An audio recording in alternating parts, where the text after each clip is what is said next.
Good afternoon po sa mga sa mga nagdi-DIY diyan. Ah, Today papakita ko sa inyo kung papaano mag-set up ng ng charge controller sa inyong mga battery pack. Okay. Yung yung pagkakabitan ko ngayon is yung battery pack na binuo ko, 20 Ah to, 12 volts. Tapos may BMS ako na 4S 30 amperes. So kinabitan ko muna pansamantala ng ano ba yun, speed controller, motor speed controller. Ito 'yon. Para makontrol natin mamaya yung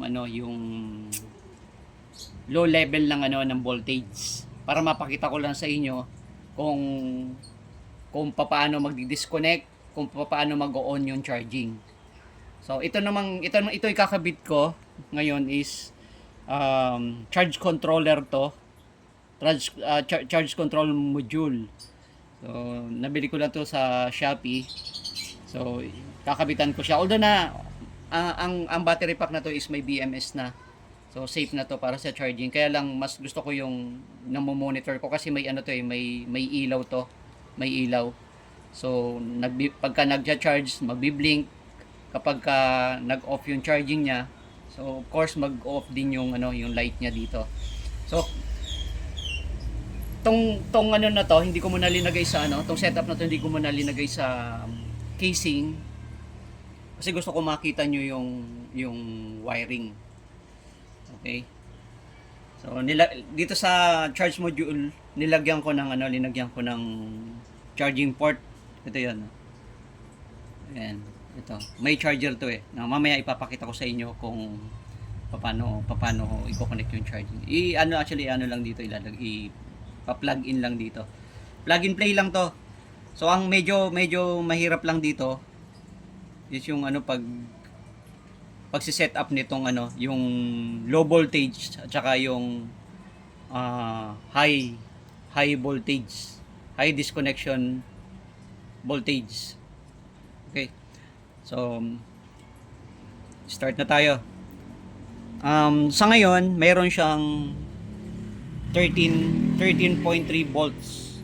So ibig sabihin, yung current reading natin ngayon, without setting up the low and maximum disconnection voltage level.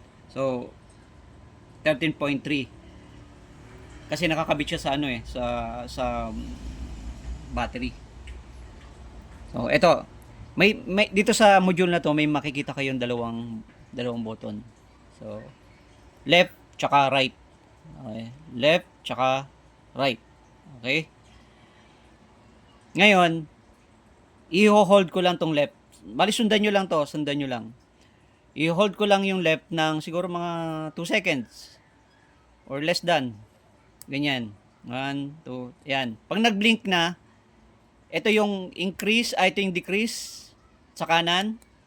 Ito yung increase sa kaliwa. Nagbi-blink na yan.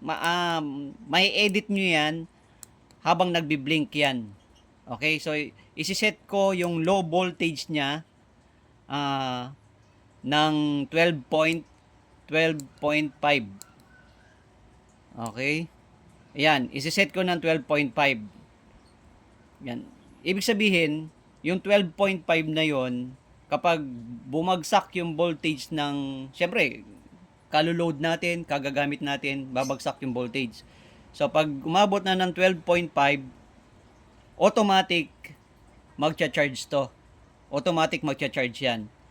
Ngayon, paano naman kapag nag-charge siya tapos hanggang saan yung level ng voltage para mag-disconnect naman. So, ito yan, isi-set natin kung paano natin i-set yung level ng voltage. So, sa kanan naman, hold nyo uli. Hold nyo. Ayan, nagbi-blink na. So, again, pwede kayo mag-edit habang nagbi-blink. So, ito increasing yung kaliwa, increasing. So, isi-set ko siya ng 13.5. 3. Kasi hanggang 13.6 lang yata to. So, gusto ko 13.3 lang. Yan. So, 13.3, ibig sabihin, pag nag-reach na dyan, habang nagcha-charge, na-reach na yung 13.3 volts, automatic, mag-shut off na yung charging. Ibig sabihin, napoprotektahin yung battery natin ng overcharging.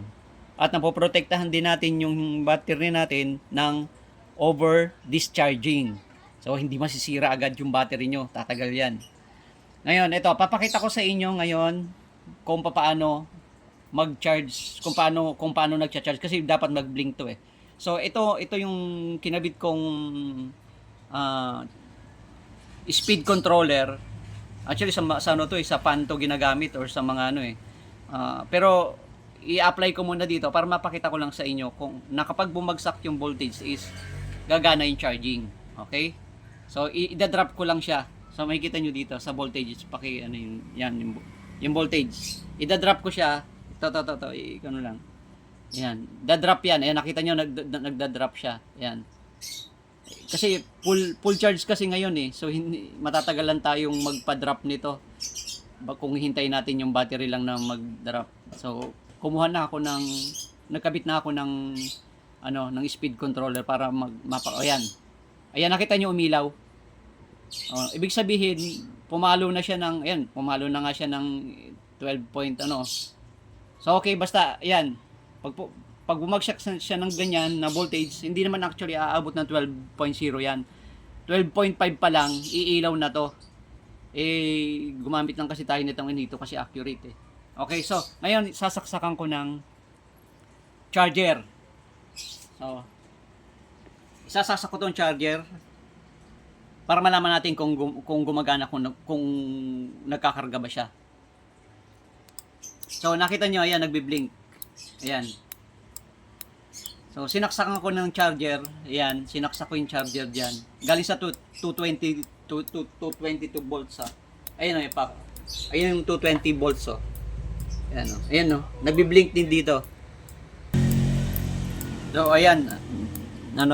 Charging na siya. Kadaling mag-set up ng charge controller.